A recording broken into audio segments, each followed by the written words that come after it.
We are an innovation insight agency, and there are three core things that we do. So one, we help the brands you can see in front of you here and other brands as well around category data support. So if they haven't got an insight person in-house, we're essentially an outsourced insight team because we work with both sales data, with panel data, and really help our clients bring that to life, understand it, and then present that to either food service or retail buyers. Secondly, if there are companies out there that have got sales data but have no understanding about who they're targeting and why people are buying their brands, could be any channel. We also do a lot of bespoke insight and shopper insight for clients too. And finally, we also bring a lean agile innovation process when a company is looking to develop new products and services rather than just launching something on gut feel. We bring a process that gives them a step-by-step way as a team of developing, creating, launching, or sorry, but not launching, but validating before they launch what they're going to do so they understand if there's a target market for it and why people are going to pick it up in the first place. So that's a bit of background to TRKR. But why are we here today? So we have started this year with a number of, a couple of webinars around the retail environment, but we thought it was really important to not just look at retail, but also look at food service. It's one of many, obviously, touch points that consumers will have.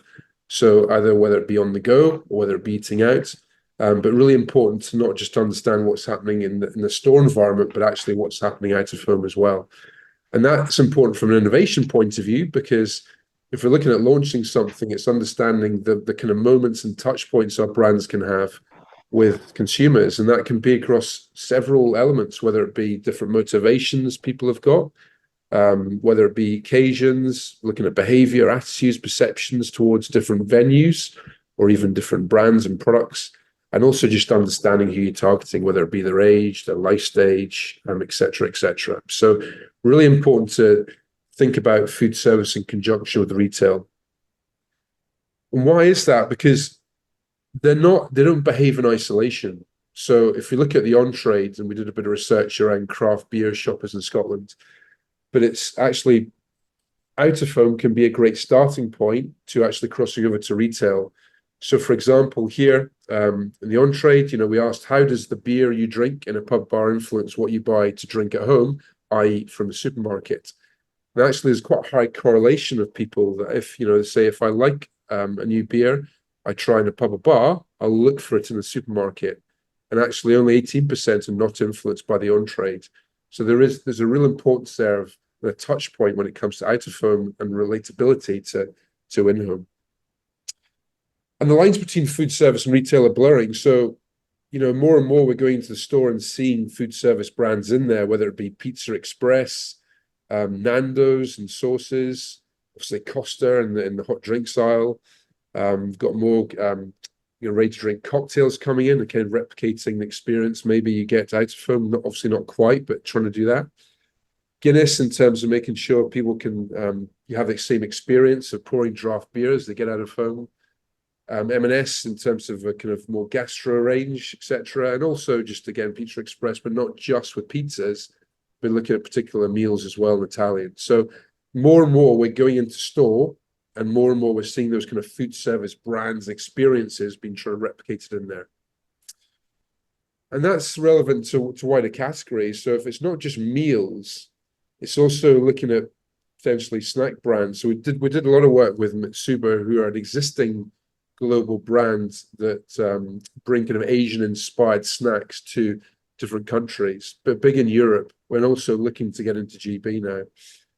But we help them just understand the GB market, because the innovation is not just about coming up with new products. Sometimes it's an existing brand that's outside of GB that's wanting to understand the local market. So in this case, we went to 1,000 bag snack savory shoppers in the UK, but just said, do you often eat Asian meals, either at home or out of home, i.e. restaurant or pub? And 87% of those Asian snack shoppers also eat Asian meals. So it's the point here is about when you bring them into a category or a sector, it's also looking at then, okay, what are some of the opportunities that they could start to build that experience and that taste, that flavor profile actually into other formats of food, in this sense, snacks from meals. And finally, it's not just about bringing kind of food service trends into retail, and that's why it's important to look at food service. It's also about thinking about how you can look at retail, vice versa, so retail into food service. And for one key thing, because if you look at how brands grow, a lot of it's through penetration, a lot of it's through, you're going to grow your brands by getting more people to interact and obviously more importantly, buy you. So therefore, the out-of-home and food service, they're really important because it opens up another touch point. So an occasion, a moment, could be on the go, grab and go, whatever it may be, where your brand can be relevant at certain day parts or certain kind of moments within consumers' lives. And whether that be Costa, London's Greggs, whatever it may be, it's really important to understand not just what's happening in food service, but it also can be important to understand that retail environment too and how it cross correlates. So that's a bit about kind of just thoughts in general about why it's important to think about food service in conjunction with retail. The other bit, and just what I'm going to finish with, is in terms of how that relates to the innovation process. We can make assumptions about food service and also retail when we think about launching new products. So we might think a product's going to work because we've seen a trend out there. But with our innovation process that we bring, the way we work with clients, is really using as a starting point what's happening in the market. So using market data and insights to really think about where's the commercial opportunity. And that's why it's great on the webinar today to have Charles and Gareth to really bring that to life. If you're thinking this year about what products you want to maybe launch, it's then clearly not just doing that. It's about then going and testing those products. So once we've got concepts that we're happy with, it's then going and testing that with real consumers in the category. It's then getting that direct feedback and cross-referencing it with also the behavior and the insight we're gathering on what they're currently doing to really then paint a picture of actually who's most likely and least likely to buy our products. And then finally, giving us the confidence internally as a team that it's the right thing to do, but secondly, the evidence to show either food service or retail buyers. So, and it's not just about creating and developing products that have got the best chance of success out there through an innovation process. It's also about the impact that has on the team as well. And very much so since the pandemic, yes, it's become more of an environment where we're using technology to help that process, but nothing beats getting together as a team still and really through, especially in processes like ideation and coming up with ideas, you can't beat that kind of, the traditional way of doing it by getting together and getting post-its up on the wall. So now it's very much for us about using a combination of a virtual environment, a physical environment through that innovation process. But what a powerful, powerful thing. So finally, just to leave you with kind of what would be the 5 steps that we think suppliers can take to increase, your chance of successful NPD, whether it be food service, it's relevant to retail as well. But one is about avoiding making assumptions. If you purely launch new initiatives, new products, or new innovation on gut feel, it can, it's a great starting point. You should not do it, but it's all about validating it as well and not just relying on that. Secondly, it's also by looking at the key trends, what's happening in the market, what are some of the key channels, behaviors, flavors, taste profiles, how is behavior changing, and using that as a really solid starting point. Thirdly, focusing on the right target audience, not just assuming the target audience you're going to go for is the right one. Fourthly, identify your value proposition. So why is someone going to pick you up off the shelf? Why is someone going to pick you off a menu? What is it about your proposition that's different and compelling? And finally, just making sure that whatever you do, you validate your proposition with real consumers, because it will just allow you to, one, understand the touch points, the narrative, what's going to work, and secondly, avoiding any potholes on the way to launch. Okay, so that's just a bit of scene setting from me. But as I said, the second point there is really important, understanding the key trends and category drivers, and that's what we're going to do. So I'm going to take my slides off, and I'm going to now introduce Charles from the Food People. Now, there is a QR code that Charles will show at the end of this. You can use your phone to click on, and that will help you download the presentation. So just make sure you got your phones ready at the end, and then you'll be able to do that. Okay, so I'm going to stop share, and Charles, you can put your slides up. So just to quickly introduce Charles. Charles is co-founder of the Food People. The Food People are known for shifting the future of food and drink by harnessing the power of trends. Charles spent the past 30 plus years in the food industry, working across all sectors, including food service, fine dining, hotels, food brands, and retailing. And established over 16 years, the Food People are the global trends business specializing in the future insight of the food and beverage sector. So, Charles, great to have you here today, and the virtual stage is yours. Brilliant. Thank you, Mark, very much for that kind introduction. Good morning, everyone. It's a great pleasure to be speaking to you all today. Apologies, I've had a throat infection, so a little bit hoarse today, but hopefully you'll forgive me for that. I'm going to be talking a little bit more about the culinary, cuisine, trends, flavors, ingredients, all taken from our 24-25 annual trends pack and release, which came out in November last year. For those of you who don't know, just by way of an intro, we're specialists in future trends and foresight, and for now 19 years, we've been championing change within people and organizations. People and organizations just like yours, you're all the voice of innovation and the voice of change. We see ourselves very much in that same space. And we're a hugely purpose-driven organization. And as Mark has already introduced, very much grounded in shifting the future of food and drink by harnessing the power of trends. And we're really here to, I guess, stimulate and inspire and inform. We interpret and distill many millions of data points to help provide that directional clarity in foresight and trends, enabling you to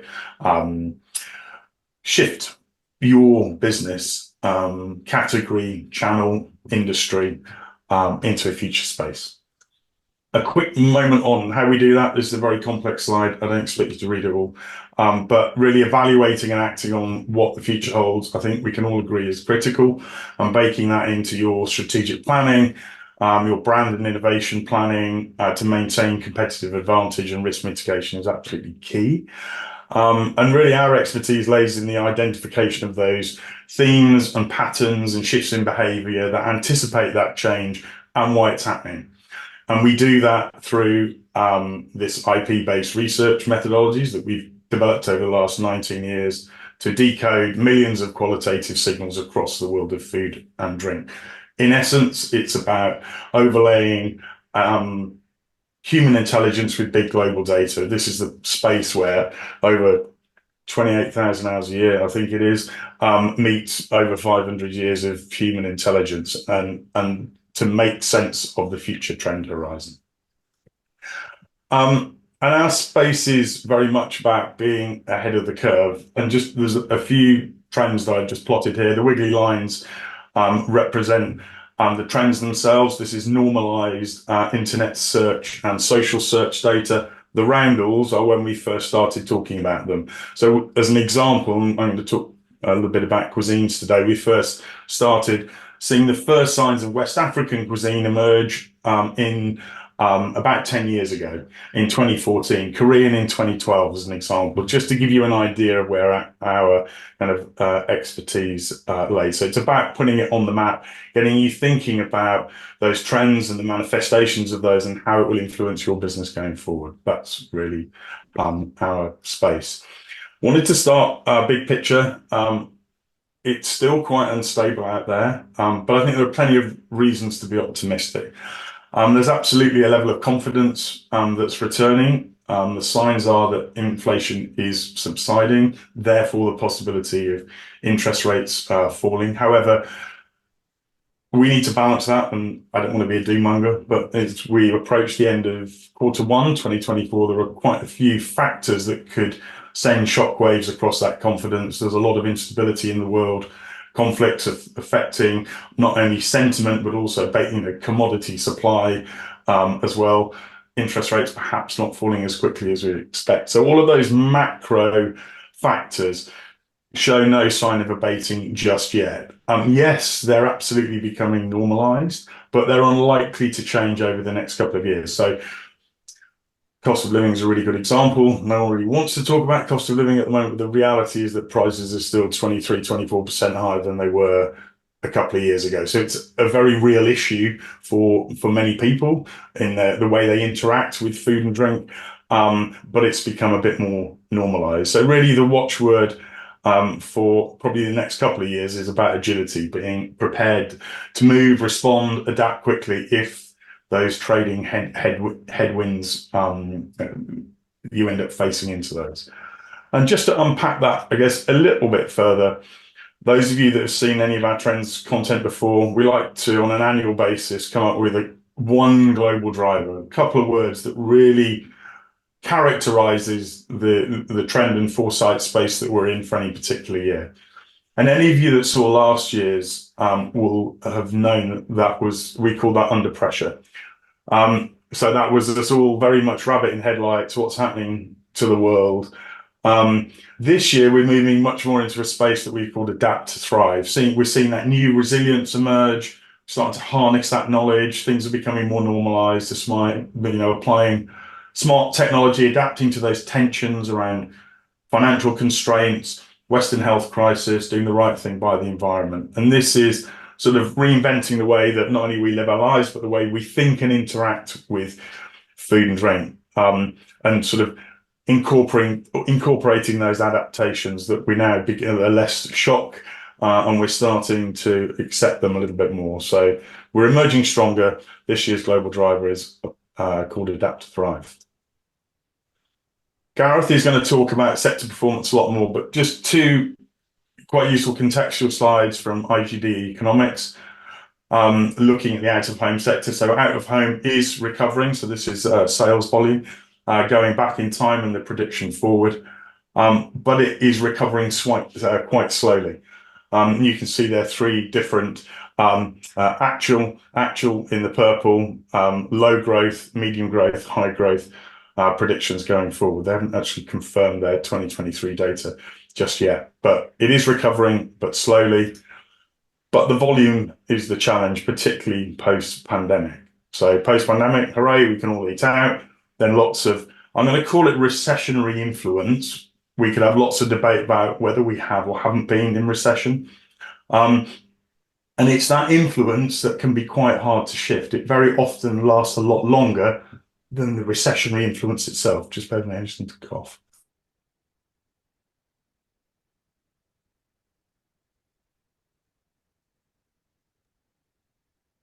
So that influence can be harder to shift than the actual event itself. So just a little bit of context there up front. So we often talk about this. This is our 24-25 trends framework, but today I want to talk a little bit more about out-of-home and culinary and cuisines. I know some of the people on the businesses and individuals on the call have access to our Trend Hub platform, so you'll be able to explore this and mine this in much more detail. But I just wanted to contextualize and talk a bit about cuisine. Cuisine is obviously a way of defining the food and drink landscape. It's a way of approaching food that consumers use, whether they're eating out of home or shopping in home. We do a lot of work on analysing the different cuisine eras that we're in, and we see in this era of conscious cuisine. So cooks defining themselves by, and I'm talking about out-of-home cooks and chefs, defining themselves by technique and ideologies, broadly speaking, into the kind of 9 pillars that you can see. So rather than strict geographic cuisines, which I'm going to talk more about in a second, what's being overlaid onto those geographic cuisines is the kind of factors and forces that you see on the screen there. So it's about no rules, no borders, balancing technique and craft, but also with a consideration for people and planet as well. So hence the name conscious cuisine. Just to look at that in the slightly wider context as well, and look at how that is sort of broken down over the last couple of years. 2020-21 was all about exploring the core principles of conscious cuisine, creative flair, technique mastery, sustainability. 2022, navigating pandemic, so flavor and sensory exploration was key. 2023, a lot of the headlines were doom and gloom, so it was a lot around just exploring and finding that joy in food. And then 2024, economic, political, particular global uncertainties have intensified. So it is still about looking at joy through food, but exploring that through occasions, transporting them to different places. So very much this part of the 2024 conscious cuisine era is about around the world and kind of exploring global cuisines, but in a safe and comforting context. You may have seen this before. This is our annual cuisines map for 24-25. So on the vertical axis, we're considering evidence and the popularity of that evidence. On the horizontal axis, the market appeal. And then one of the things that we do is a lot of buzz and hype analysis in the talkability around a particular cuisine. And those are the numbers in the circles there. And in the top right, all of the ones that you'd expect to see, the British, the American, the Italian. But the other circles that I've called out are those that have moved quite significantly up and right and up in hype rating over the last year. So cuisines like French, and this is not just happening in the UK, a global resurgence of French cuisine, whether that be French viennoiserie or classic French dishes, steak au poivre, tartare, pâté en croûte, we're seeing much more in our menu analysis. So global resurgence in French, a lot more about Thai and regional Thai, Middle Eastern, Korean, Japanese, Vietnamese, and West African. So we're starting to see far more of those influences come through on menus, but also openings as well. So when we look at the opening analysis, we're starting to see these cuisines become increasingly more represented.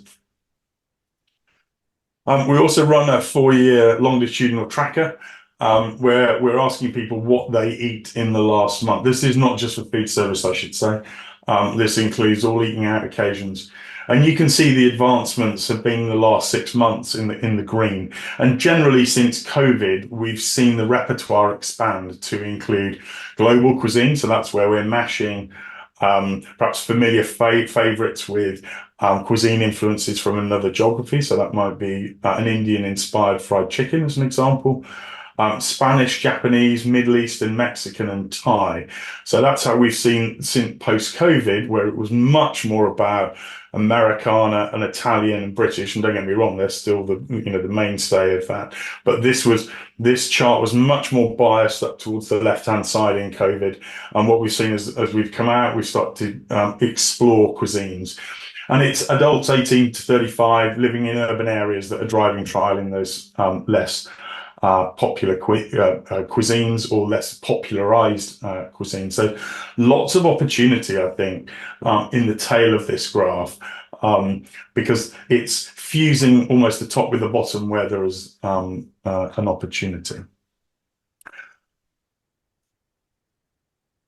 What I'd like to do now is, I talked about cuisines and a lot about place and around the world. I've got a video that I'd like to share with you, and I have a horrible feeling I didn't press that button mark. So I'm just going to do the right thing. I'm just going to stop sharing, and I'm going to reshare, making sure I've pressed the sound button. Here we go.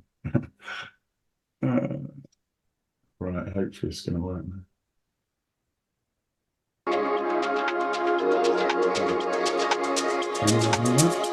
From last year's centre core of joy in food, this year we move into global exploration. Diners are looking for food to transport them far from their troubles. In other words, it's time to use food as a way to escape around the world.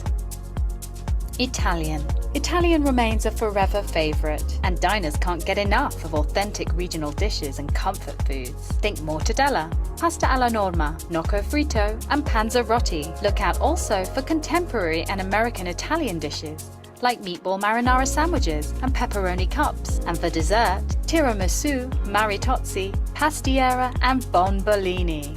American. The obsession with all things Americana continues, but diners want to dive deeper into its food, culture, and history, so they explore traditional regional dishes and revive classic American steakhouse fare.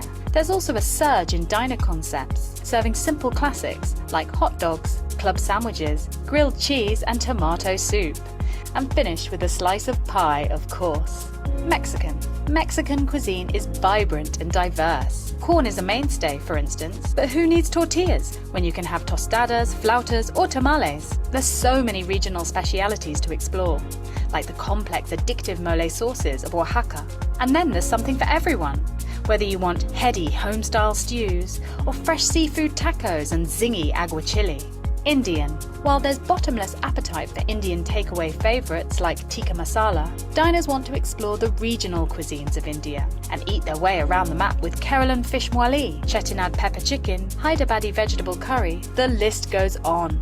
And there's plenty of exciting global twists too. Sticky toffee gulab jamun, Goan vindaloo tacos, or jalfrezi pizza. Why not?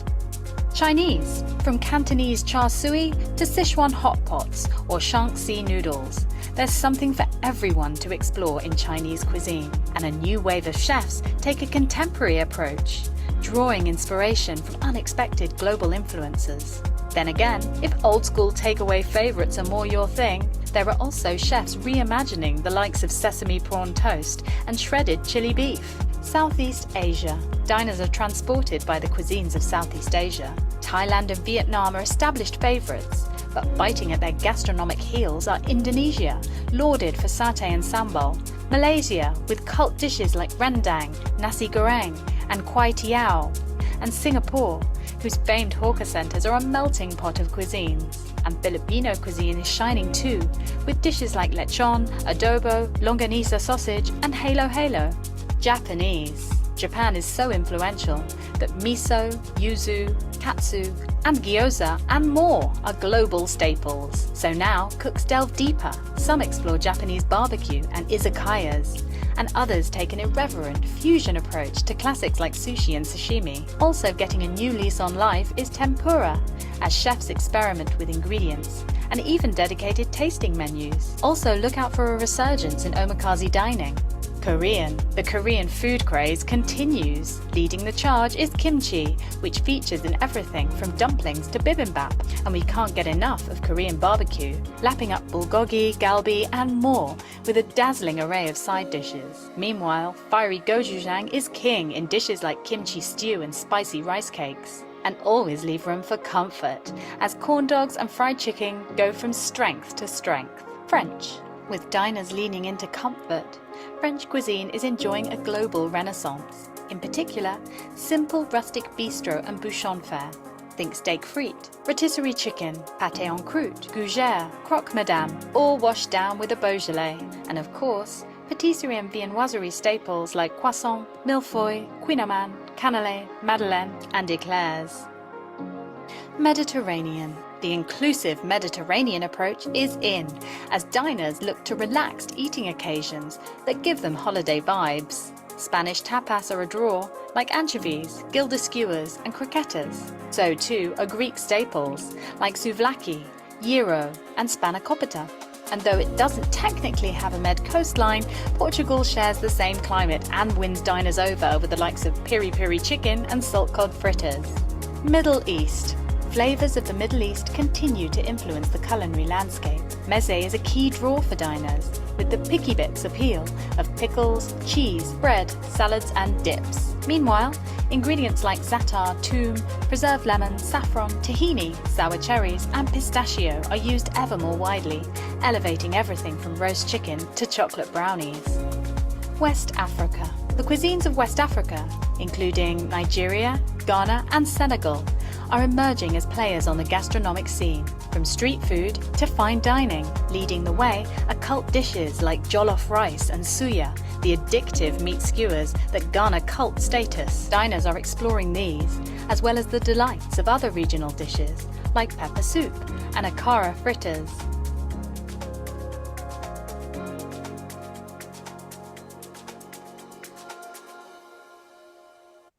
Probably left you all feeling very hungry now, and it's only 10 o'clock in the morning. I just wanted to wrap up with a few takeouts for food service for 24-25, obviously taking into consideration some of the things that I've shared so far, but also from our wider learnings in this space. First one is around protein pendulum. Plant-based, absolutely, firmly part of our dining landscape, but meat has also found its voice. There was a time a couple of years ago where, in the face of the rise of plant-based, there wasn't a platform or a communication platform for meat, but it has absolutely found its voice. And particularly when we think about eating out, meat is also a treat. So consumers talk about when they go out for meals, that meat can form a part of the treating experience. So let's not forget that in the overall mix. The lines of those who are saying that they're eating entirely animal-based or plant-based are very consistent. It's the pendulum is swinging in between those that are meat reducing to a greater or lesser extent. There's lots of movement in that space. It's about fine eating, not fine dining. So this is all about great, often gastro or Michelin level food, but in a casual setting. And increasingly, when we look at all of our social analysis and how chefs and operators are describing what they do, it's very much more in this space and are leaning into that. So fine eating, not fine dining. Value and experience. Diners absolutely still going out, but the value equation and the associated experience with that has never been more important. And the experience obviously can extend beyond the event and the place itself. Mark shared some slides up front today that illustrated how brands were forming parts of people's in-home experiences. So that's really important to consider as well. So value, i.e. not price, but what you get in return for your money, never been more important. Cuisines are becoming absolutely more specific, and you probably saw that coming through in the video. So it's not just African cuisine, or indeed West African or even Nigeria. I saw on a menu just this week a dish that was made of fada rice, which is a very specific rice from the southwestern region of Nigeria. Much bigger focus on ESG. So consumers are receptive, but you've got a bit of a job to do in communication, because some of the terms used around ESG are, people find it more difficult to get their heads around that. And largely, not always, but largely they want you to suck it up and pay for it as an operator. So things like regenerative farming, regenerative meats, local and seasonal really plays into this space as well, as is the use of, I guess, waste and byproduct. That's the type of thing that no one ever used to talk about, but we're starting to see it come through much more to the fore. And lastly, I think look out for the impact of ultra-processed foods. The conversation is in its relative infancy, I would say, but it's absolutely gaining momentum and the noise is building. There's an awful lot that we know, so about causal links between certain types of foods processed in certain ways and long-term illness, but there's an awful lot that we also don't know. A lot of research, a lot of going on in this space at the moment. So, why is this happening? How much is too much? Who and what are the primary offenders? What's the role of hyperpalatable foods? I'll leave that with you, Google it. I'm not going to go into it now, but I think what's really important is how you as a business and a brand exist in a world where the ultra-processed conversation is only going to gain momentum. I think particularly if you're a QSR, if you're in sports and stadia, if you're in pubs, I think that's going to become increasingly more important. And as Mark said right at the beginning, that's all from me. If you'd like a copy of this prezzo, then scan the QR code. I'll leave that up for a few minutes. Pop your email in. That's all we need from you. And we'll send you a copy by return. And we'll also put in that email a complimentary copy of our 24-25 food and beverage trends infographic. So I hope you found that thought-provoking and inspiring. We'll circulate the URL as well after today. Mark will do that. So if you didn't get a chance to scan that, then you'll have an opportunity to do so. So I hope you found it thought-provoking, inspiring in how you can help shift the future of food and drink by harnessing the power of trends. Thank you very much for listening. Great stuff, Charles. Cheers. And yes, I did get my hunger pangs going after my meager bowl of shreddies this morning. So yeah, absolutely.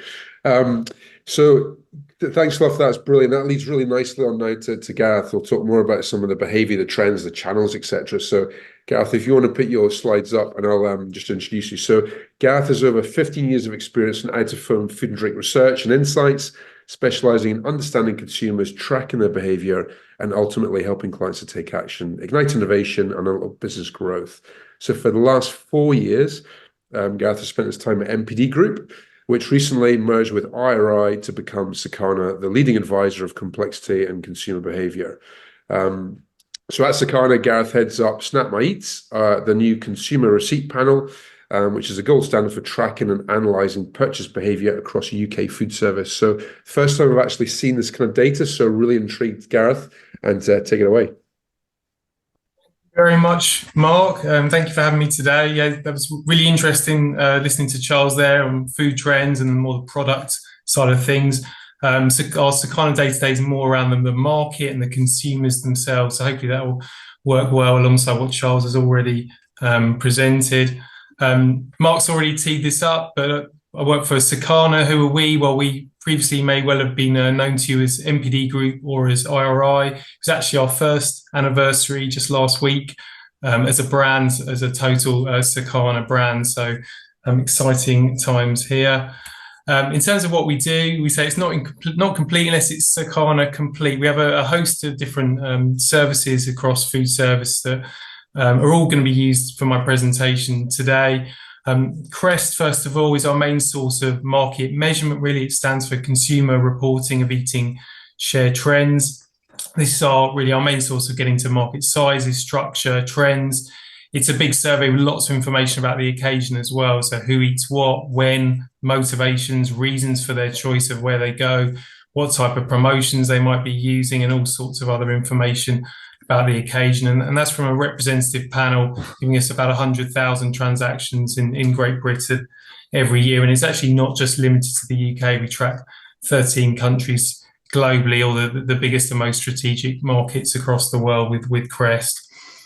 Then in the UK specifically, we also have my service that I head up, Snap My Eats, which is our continuous receipt panel. This is an app. If you actually go into your Google Play Store or your App Store, you should be able to find the Snap My Eats app. And if we haven't hit our registrations for the month, you may be able to join and you can start sending through receipts, and you fill in a short questionnaire with your receipt.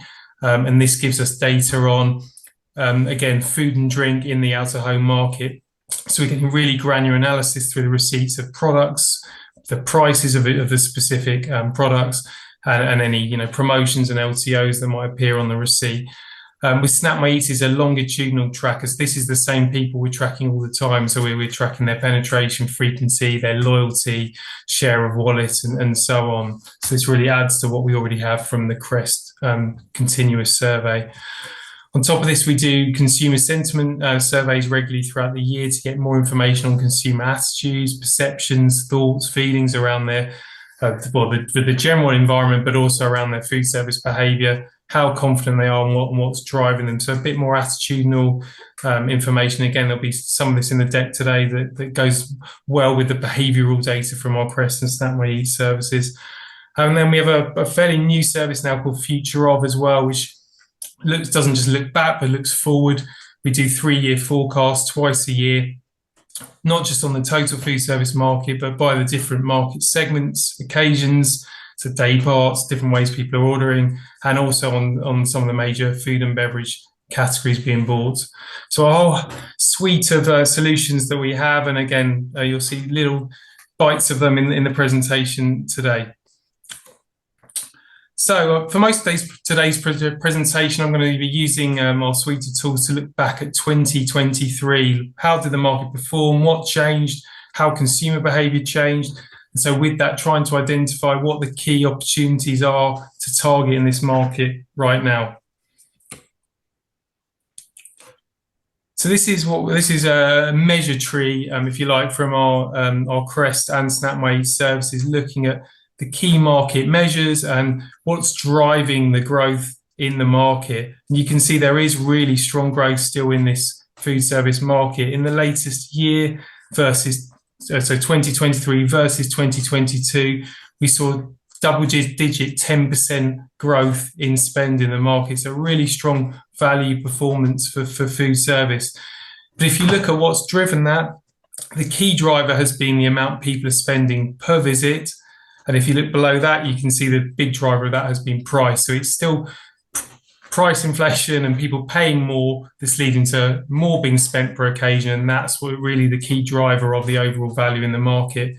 However, we are seeing visits increase as well, up 3%, so not to the same degree, but still growth in the number of heads through the door, really, which is what our visits measure is. And that's been driven by an increase in frequency. So despite the cost of living crisis that people are facing at the moment, they're still going out to eat. We're still seeing increases in visits on a year-on-year basis. And it is coming from people starting to come back more and more into the market and grow their frequency. Then it's also interesting to compare back to 2019, because obviously this is pre-COVID. So how does the market compare in its size to what we were seeing before the pandemic? Well, we are seeing, with this big increase in spend year on year, that's now led to the point that we are ahead of where we were in 2019 in terms of market value. So we're now at about over 60 billion pounds, whereas we were on 57 billion before the pandemic. And where you can see the green figures in the chart show you where this has been driven. Again, it's all due to the amount people are spending on each occasion. So spend per visit compared to 2019 is up by over 30%. And that's driven by a 30% increase in the average price we're seeing being paid per item by consumers in the GB food service market. So huge increases in prices and in spend is leading to this overall market value increasing versus 2019. But on the left-hand side of the chart, you can see we're not seeing visits have returned from the pre-pandemic era. So we're actually got a 20% fall in visits from what we were seeing in 2019. So people are not making as many occasions as they did in the past. We've obviously seen big changes in just general consumer behaviour since the pandemic. Lots more working from home and people just with different behaviours now driven by that environment that existed during the COVID times where people were just at home a lot more. They're starting to come back, but we've still got 2 billion visits that are missing from the market that existed in 2019. And you can see it's particularly frequency that's not come back. People generally are coming back into the market, but just not going out to eat as often as they were in the past. As I mentioned, we do track this across lots of countries across the world. This is just looking across Europe, but you can see in spend terms, we're about in the middle there of the big European countries. Great Britain, 5% increase. But in visit terms, we've got a far worse decrease compared to 2019 than we see at any of the other countries. You can see in Spain and Italy, they're almost back, just -4, -5% in visits from 2019, whereas in GB, we're -20%. So still a lot of work to do to try and get back to where we were, if that's ever going to be the case. This next chart then looks at how the market looks in terms of structure. So where are the places to target in the market? Well, certainly QSR is the key one to be looking at. This accounts for over half of all visits in the out-of-home food service market. And we are seeing growth in QSR. So it's up 2%, up to about just over 5 billion visits happening in QSR in 2023. Pubs, full service restaurants and workplace canteens and cafes each count for just over 10% of visits. They're the next three biggest sectors. But actually where we're seeing the biggest growth year on year is well, one of them is workplace, but also it's the travel and leisure segment, which is about 7% of occasions, and also in vending and education. So these slightly smaller segments in the market, and ones where we saw a big drop off from 2019 initially after COVID hit, and now we're starting to see people return to work slowly, return to traveling again. Again, just it's a sluggish growth, but we're now starting to see bigger growth numbers on a year-on-year basis for these segments, whereas the levels for QSR, for example, are a bit flatter. If I put in the comparison to 2019, you can see we're still a long way off from where we were with the travel and leisure market. It's 44% down. So although we've seen a big growth year on year, it's still well away from where it used to be. And QSR, pubs and full service restaurants have actually recovered better overall since 2019. QSR particularly fared really well from the early days just because of the pivot into delivery, and really was propping up the market during COVID, and then the period just afterwards, delivery continued to help to continue to get people using the food service market. Okay, so what we've seen with this big QSR segment in the latest year is actually as the other segments are returning, we're seeing visits switching from QSR into some of these other areas. So actually, in the latest year, 15 million net visits have moved from QSR into the travel and leisure market. We've got 6 million going into pubs and full service restaurants, and about 3 million going into the non-commercial market, which is mostly workplace and education. So QSR is definitely the biggest segment. It's the one that's fared better since the pandemic overall. But actually, in the latest year, we're starting to now see other segments stealing visits from the QSR market. So more of an opportunity opening up in the travel market, for example, in particular. Then we also look at the motivations of our consumers, and the top motivations tend to be functional ones, actually. So it's more around, I was hungry, thirsty, I couldn't cook, I didn't want to cook, or I was there. So it's more of a functional thing that's driving people, and that makes sense with some of the move back into some of these more convenient travel, for example, missions that we're seeing in the market. Socializing is the second biggest motivation, but we're not seeing a growth in socializing or treat. We're not seeing people come back increasingly for these kind of occasions. Where we're seeing the slight increases in convenience. So again, people coming back into the market, we're seeing more footfall and just people looking for more convenient solutions. When we look at day parts, this is the year-on-year growth we're seeing by day part. And you can see actually the biggest growth figures there are in the snacking occasions. Again, I think this fits with the story we're seeing around people starting to come back into some of the segments that maybe didn't do so well during COVID, the travel and leisure, the back to work, the workplace segment, the vending. They're looking for more convenient, smaller solutions. And also with the rise in prices, people are looking for cheaper day parts as well. So dinner is the one that's struggling. That's the highest ticket day part on the charts here. And you can see we've got a 2% decrease year on year. So people may be having less of the bigger dinner occasions that are going to cost them a bit more money in this cost of living crisis.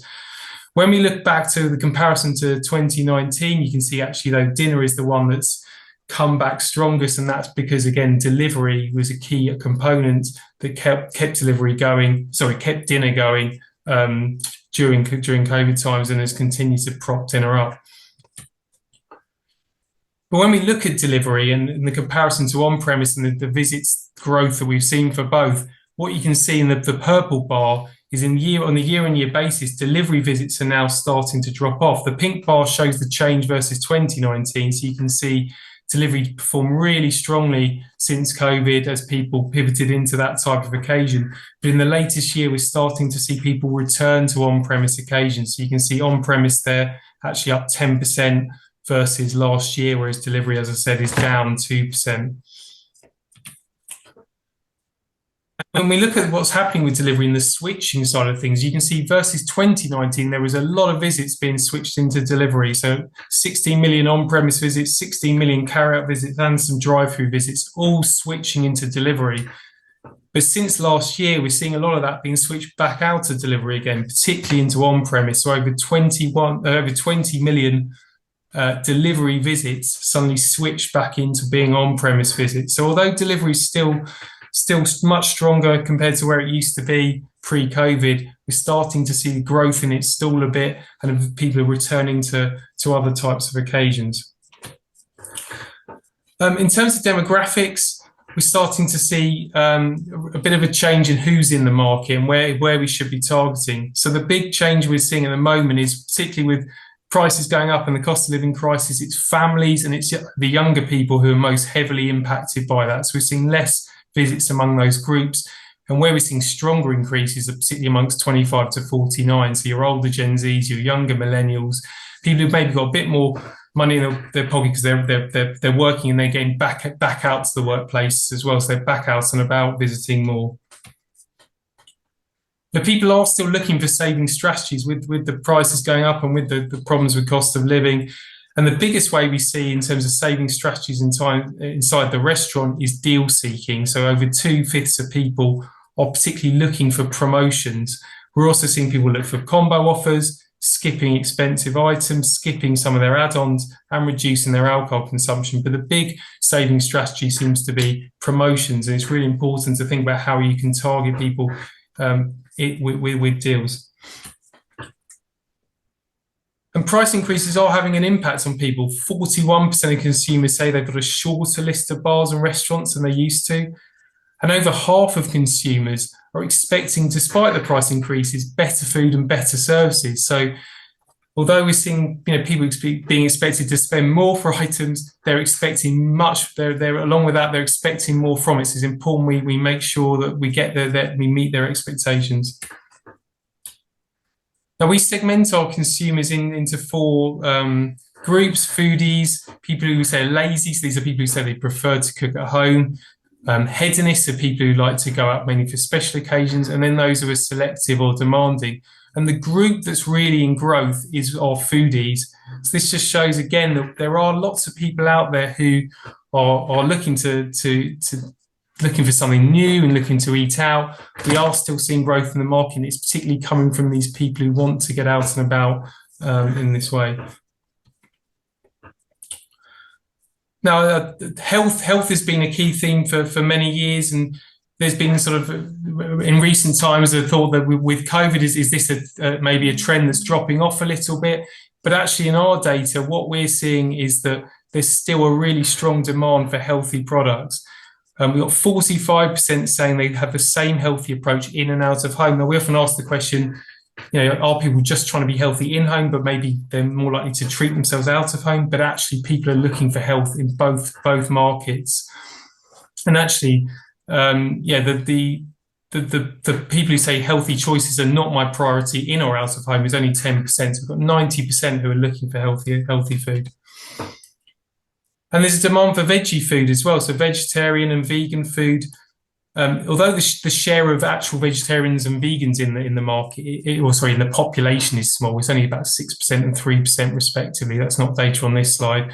We're actually seeing, as you can see in the vegetarian food line, about half of consumers saying they are ordering vegetarian dishes, and on the bottom bar there, about 3 in 10 who say they're ordering vegan food. So there's still strong demand for these two elements. And plant-based as well. So we asked about plant-based meat replacements and plant-based milk replacements. We've got over half of consumers who are saying they're not interested and never seen it. There's always going to be a big group of people who are maybe not looking for this type of food. But actually, if you look at the arrows on the right-hand side, where we're seeing increases in consumers year on year is people who are saying they are ordering these types of things sometimes or often, or people who would like to try them. So there's definitely still demand. We've got about between 30-40% in terms of meat and milk replacements there of people who are looking for these things, who are ordering them or want to try them. Okay, and just finally to finish off, we talked about 2023. What are we expecting the Circana to see in 2024? Well, from our future of service, we forecast that we're expecting spend to be up 6% in 2023. That'll be 12% up from pre-COVID times. And visits we're expecting to still be growing at about the 3% mark, which still means we're going to be missing about 2 billion visits compared to pre-COVID. So we're still going to be about 17% down from where we were in 2019.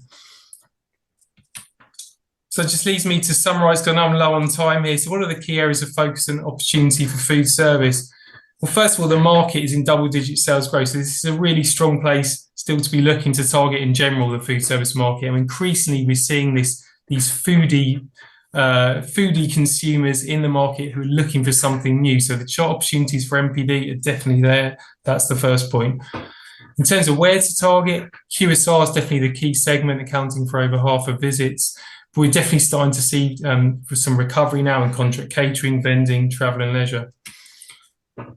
Delivery has definitely come a long way from where it was in pre-COVID times, but the growth in that is slowing. People are getting back to on-premise occasions now. So getting back to that side of occasion is really important.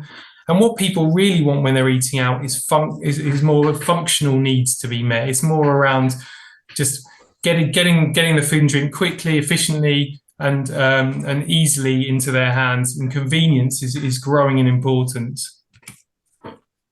And with people, under more cost, more financial pressures, and increasingly just out and about, more snacks are on the increase year on year, particularly as people's wallets shrink. They're having less of the bigger, maybe dinner occasions, for example. And in terms of demographics, where should you be looking to target? Well, it's particularly the older Gen Zs and the younger millennials, or 25 to 49-year-olds, that are growing in importance. The younger people and the families we're starting to see a drop off with, particularly the financial struggles that they're facing, maybe more so than others. And then finally, healthy eating certainly still, I say, it's back on the agenda, but it's still on the agenda. There's still strong demand for veggie and vegan food. There's obviously still a large group of people who are not looking for example, for plant-based replacements, but certainly there's a group of people who are looking to try and who are ordering it on a regular basis. So that's all from me today. Thank you very much for having me, Mark. Thank you very much to everyone for listening. And there's my contact details there. The full deck of slides is not going to be going out to all attendees immediately, but if anyone's interested in any of the particular slides and us sharing something, please get in contact and we can talk to you about that. Great stuff. Cheers, Gareth. Look, guys, this is now your chance. If you want to ask any questions before we finish, it's a great chance to put Charles and Gareth on the spot. Not too badly, though. But no, great presentations, guys. And I think there's some real trends there. There's quite a lot of snacking suppliers on the call today. So some encouraging signs of growth there and some opportunities, maybe mid-morning, mid-afternoon. Gareth, I was going to ask you just to kind of summarize in the topic of innovation today, but what trends in food service do you think may emerge in retail over the next 2 years, or are already emerging? So I went to Tesco Extra last night, and there's loads more food service brands in there. But what do you think will be the ones to watch out for over the next couple of years? Definitely food service brands have been in retail before. I think we're going to see more and more of that, as particularly, retail consumers' demands are increasing. They're looking for better quality and they're looking for certain brands they know represent that quality, and bringing food service brands into the retail space certainly helps with that. I think counters as well, we're seeing more and more, these QSR experience type counters in retail, and I think that will only increase going forward. I think that's a really great way the retail can use their space, bring in that QSR element that adds that extra experience for their visitors. The other thing is just during the pandemic, obviously we saw a lot more sort of food service operators offering services kits to home. I think that that was really, some of those were really successful. Maybe that's dropped off a bit since the pandemic, but that was a really interesting new thing we saw more and more of, and some of those I think potentially could have a new role, another role to play in the future, as people again look for that restaurant quality but in the home. Stuff, that's brilliant. And Charles, just kind of last question for you, but we saw that trend there from Gareth's slides around a kind of lunchtime growing, dinner in decline in terms of day part, and also kind of older consumers, more visits there from them. So if there's a kind of occasion where it's lunchtime, kind of all the people, what do you think some of those food trends are that are going to emerge more from that occasion? Charles, you're on mute. Sorry. You're dead right, I was. I think lunch is a really interesting opportunity, actually. And one of the things that we certainly see more in the work that we do is our outlets beginning to invest more in that slightly lighter lunchtime option. It's more affordable. And we see this across the spectrum, even some of the higher echelons of dining, where you can almost get a taster. It's a shorter, much more concise menu, perhaps limited choice, faster service. But what it does, it gives you that opportunity to, I guess, try and experiment, and then perhaps return for dinner for a bigger experience. I had a Chinese dining experience a few months ago. It was amazing, but they do a lighter dim sum offer at lunchtime, dim sum only, as an example. So I think there's a lot to be said for that sort of prefix lunchtime proposition, for sure. The guys, just aware of time, so I think let's wrap it up as that. You've obviously going to have Charles and Gareth's details, and obviously got my details as well if you've got any other questions. But thanks for attending today. That was a really good session. It was important to look at food service, not just always retail. Hope you got a lot of value out of that, and thanks again to Gareth and Charles for taking the time and effort to put the slides together and present today. So thanks a lot. Great pleasure. Thanks, Mark, for the opportunity, and Gareth as well. Great presentation. Thanks for everyone for joining us. All right, guys, enjoy the rest of your Thursdays. Take care. See ya.